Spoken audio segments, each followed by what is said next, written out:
প্রকল্পের সময় 6.5 বছর কেটে গেলেও জমি অধিগ্রহণ, ঠিকাদার নিয়োগ কিছুই হয়নি। শুধু সম্ভাব্য রেলপথ ও স্টেশন এলাকায় বসানো হয়েছে ইটের পিলার। এমন বেহাল দশা বগুড়া সিরাজগঞ্জ ডুয়েল গেজ রেলপথ প্রকল্পের।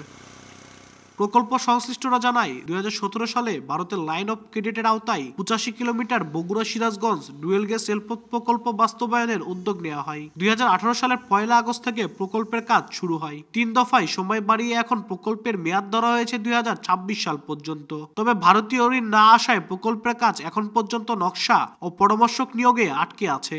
গত বছর অক্টোবরে ঠিকাদারদের সংক্ষিপ্ত তালিকার জন্য ভারতকে চিঠি দেওয়া হলেও এখনো জবাব আসেনি। ঢাকা বগুড়া যে রেলপথ আছে এটার অনুমোদন হলেও আমরা দৃশ্যমান কোনো কাজ দেখতে পাচ্ছি না। এই প্রকল্পটা চালু হয় তাহলে আমাদের প্রায় 5-6 ঘন্টা সময় আমাদের বাঁচে। ট্রেনের চলাচলটা ভালো থাকলে সবাই সঠিকভাবে যেতে পারবে। এটা দ্রুত বাস্তবায়নের জন্য আমরা দাবি জানাচ্ছি। প্রকল্প পরিচালক জানান, প্রকল্পে 5,579 কোটি টাকা ব্যয় ধরা হয়েছে। এর মধ্যে 3,146 কোটি টাকা ঋণ হিসেবে দেবে ভারত। বাকি 2,433 কোটি টাকা ব্যয় করবে বাংলাদেশ সরকার। এর মধ্যে 6.5 বছরে প্রকল্পের কর্মকর্তা কর্মচারীদের বেতন ভাতা বাবদ ব্যয় হয়েছে প্রায় 28 কোটি টাকা। জেলা প্রশাসন বলছে, ভূমি অধিগ্রহণের জন্য সম্ভাব্যতা যাচাই বাছাই প্রায় শেষের দিকে। দ্রুত শুরু হবে প্রকল্পের কাজ। অর্ধেক পাউডারে দ্বিগুণ উজ্জ্বলতা।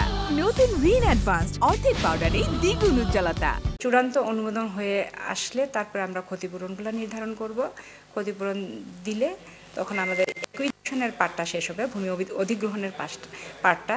তারপরে আমাদের যে প্রজেক্টের কাজটি সেটি হচ্ছে রেলপথ মন্ত্রণালয়ের এই প্রজেক্টটা, সেখানে আলাদা একটা প্রকল্প আছে, তারা সেই কাজটি বাস্তবায়ন করবেন। বগুড়া ও সিরাজগঞ্জের দূরত্ব মাত্র 72 কিলোমিটার হলেও জেলা দুটির মধ্যে সরাসরি রেলপথ নেই। এ কারণে ঢাকা থেকে বগুড়া যেতে 112 কিলোমিটার পথ বেশি ঘুরতে হয়। প্রকল্পটি বাস্তবায়ন হলে রাজধানীর সঙ্গে দূরত্ব কমবে 112 কিলোমিটার ও সময় বাঁচবে প্রায় 4 ঘন্টা।